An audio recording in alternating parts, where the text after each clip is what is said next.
నమస్కారం city news తెలుగుకి స్వాగతం. ఈనాటి వార్తా విశేషాలు.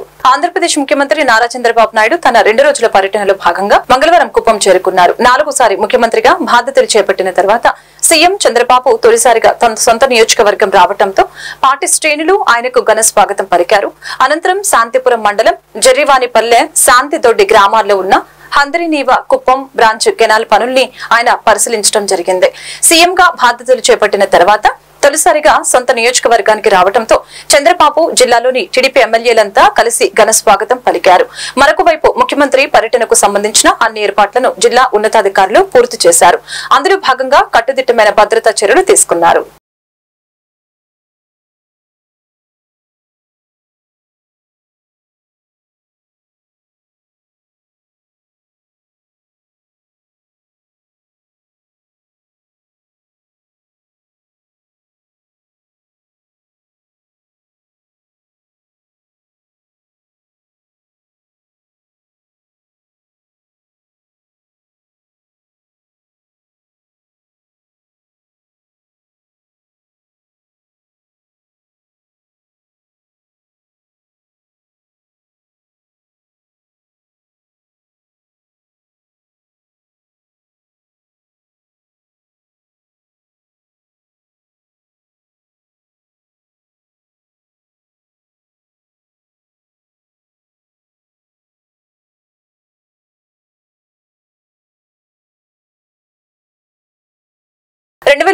ఏపీ అసెంబ్లీ ఎన్నికల్లో విజయం అనంతరం డిప్యూటీ సీఎంగా బాధ్యతలు స్వీకరించిన జనసేన అధినేత పవన్ కళ్యాణ్ ఈ రోజు తన పార్టీ ఎమ్మెల్యేలతో భేటీ అయ్యారు. త్వరలో అసెంబ్లీ సమావేశాలు ఉన్న నేపథ్యంలో ఎమ్మెల్యేలతో పవన్ కళ్యాణ్ సమావేశమయ్యారు. అసెంబ్లీలో వ్యవహరించవలసిన తీరు, అసెంబ్లీ కార్యక్రమాలపై ఎమ్మెల్యేలకు జనసేనాని అవగాహన కల్పించారు. వారాహి అమ్మవారి దీక్ష చేపట్టిన పవన్ దీక్షా వస్త్రాలు ధరించి ఎమ్మెల్యేల అవగాహన కార్యక్రమంలో పాల్గొన్నారు. విజయవాడలోని క్యాంపు కార్యాలయంలో ఎమ్మెల్యేలతో పవన్ భేటీ అయ్యారు. సభలో రూల్ పొజిషన్, 0 అవర్, ప్రశ్నోత్తరాలు, బిల్లుల ఆమోదం వంటి సాంకేతిక అంశాలకు జనసేన ఎమ్మెల్యేలకు మంత్రి నాదెండ్ల మనోహర్ వివరించారు. సభకు వచ్చే ముందు నియోజకవర్గంలో సమస్యల్ని అధ్యయనం చేసి రావాలని ఎమ్మెల్యేలకు పవన్ సూచించారు.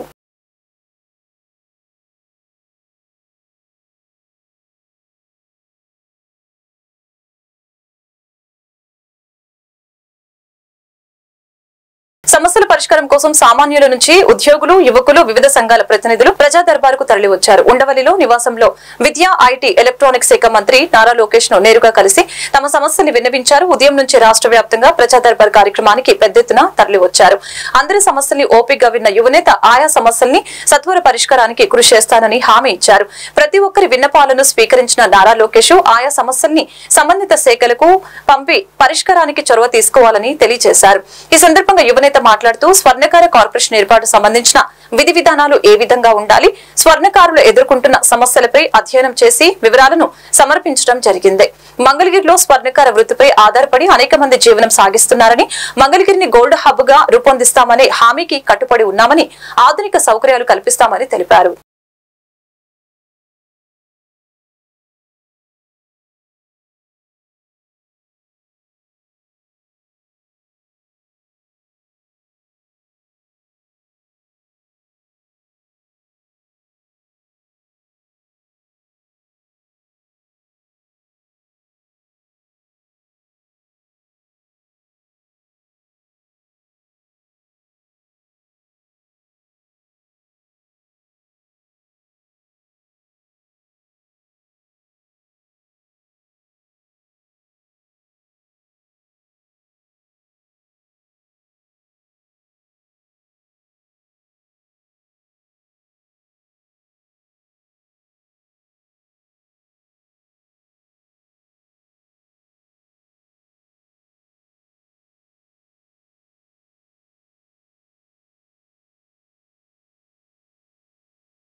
రాష్ట్ర వ్యవసాయ శాఖ మంత్రి అచ్చెన్నాయుడు వ్యవసాయ శాఖ అధికారులతో మంగళగిరిలో సమీక్ష సమావేశం నిర్వహించారు. రాబోయే ఖరీఫ్ సీజన్ లో కావాల్సిన రైతులకు అవసరమైన విత్తనాలు, ఎరువుల విషయమై అధికారులతో చర్చించడం జరిగింది.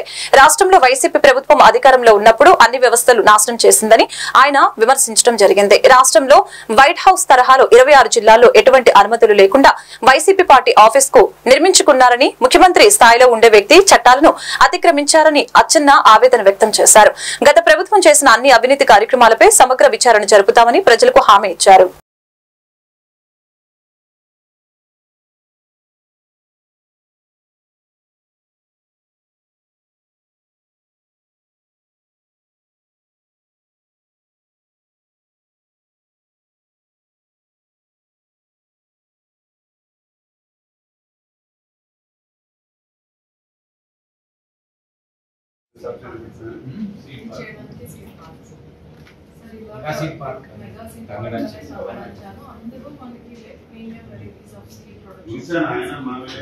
చంద్రబాబు నాయుడు గారు ఒక అచంచలమైన విశ్వాసంతో ఒక మంచి శాఖను నాకు కేటాయించారు.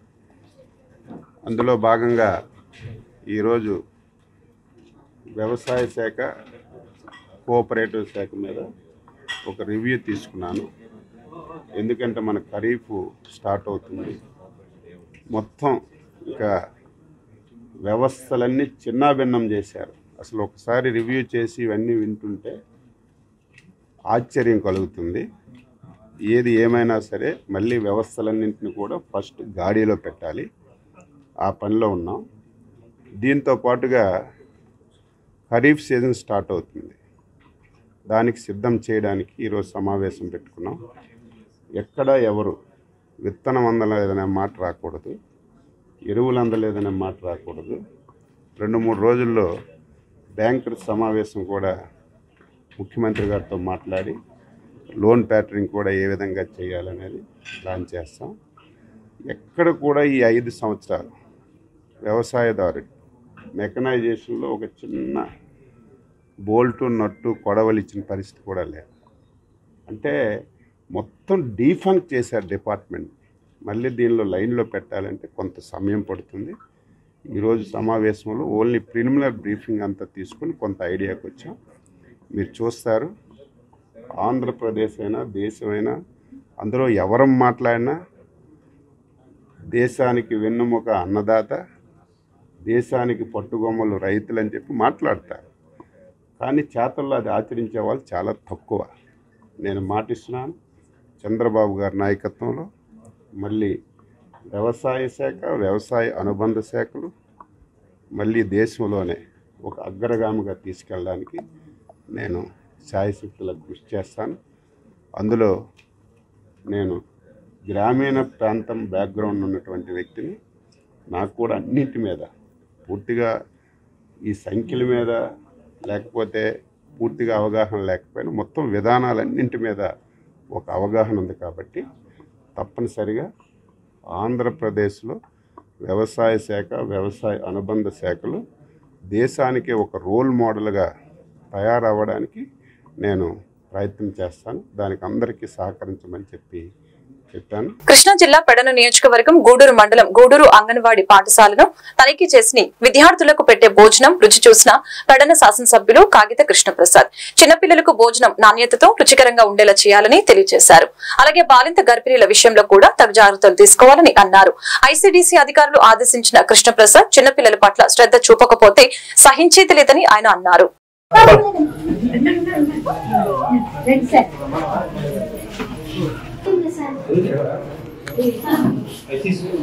చూడండి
సోమవారం దోసకాయ పప్పు సార్ మార్నింగ్ రాగానే లెక్క పెడతామండి. అలాగే 100 grams మిల్క్ ఇస్తామండి పిల్లలకి. మళ్ళీ మధ్యాహ్నం 12 అలా టైంలో భోజనం పెడతాం సార్. మంగళవారం వచ్చి టమాటా పప్పు అండి, పులిహోర అండి. బుధవారం వచ్చి ఆకుకూర పప్పు అండి, వైట్ రైస్ అండి. గురువారం వచ్చి సాంబార్ అండి, మామూలు వైట్ రైస్ అండి. శుక్రవారం వచ్చి సొరకాయ కానీ బీరకాయ కానీ ఏదైనా ఒక కాయగూర వేసి పప్పు అండి, వైట్ రైస్ అండి. శనివారం వచ్చి వెజిటేబుల్ బిర్యానీ, సాంబార్ సార్. ఇలా మెనూ సార్. ఈ గర్భవతులు బాలింతలకు వచ్చేటప్పటికి మామూలుగా ఎస్పీ సంపూర్ణ పోషణ కిట్స్ అండి. 3 kgs బియ్యం సార్, 1 kg దాల్ అండి, 1/2 kg oil sir, 25 days 25 eggs అండి, 5 లీటర్ మిల్క్ అండి. గర్భవతులు బాలింతలు సార్.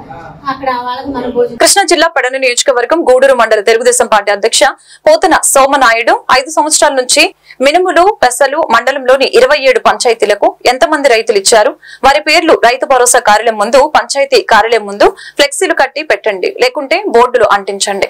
ఒక శాసనసభ్యుడు అంటే విలువ లేదా, ప్రోటోకాల్ పాటించరా అని ఏవోని ప్రశ్నించారు. మా నాయకుడు వస్తున్నాడు అంటే 500 నుంచి 5000 మంది ప్రజలు, రైతులు వస్తారు అని పోతన స్వామినాయుడు అనగా దద్దరిల్లిపోదిన సభ. ఈ విషయంలో జేడీ ఏవో ఆర్బీకే సిబ్బంది సమాచారం చెప్పాలని అన్నారు.